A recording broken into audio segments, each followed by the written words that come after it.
তেখেতৰ এই ফেচবুকৰ পেজত যিখিনি দিয়ে তেখেতৰ কিছুমান ফানি মানে কৌতুক তেখেতক আমি উপস্থাপন কৰিবলৈ অনুৰোধ জনাইছোঁ গতিকে মাইক্ৰফোন আগবঢ়াই দিছোঁ ধন্যবাদ প্ৰথমতে কবিতা এটা গাওঁ ন মামাক লৈ এটা কবিতা লিখিছিলোঁ কমেডি গাই দিওঁ আৰু জাতীয় পিতা মহাত্মা গান্ধী নৰেন্দ্ৰ মোদী খুৰা ৰাহুল গান্ধী মাহিদে ভূতে কখিল গগৈ নিচা দলৰা অসমৰ মুখ্যমন্ত্ৰী আমাৰ হিমন্ত মামা তোমাৰে আমি মৰম ভাগিন আমাকো অলপ চাবা বোৱাৰীক দিছা অৰুণোদয় মতাওক দিছা কৃষকৰ টকা ছোৱালীক দিছা ৰঙা স্কুটি আমাৰহে কপাল ফুটা বগলীটো বাগান কওকচোন আপোনালোকে অসমীয়াত কওক অসমীয়াত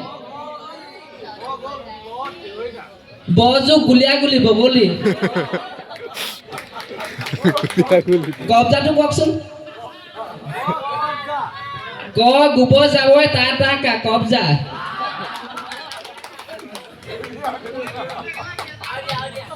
হ'ব আৰু নাচিব লাগিব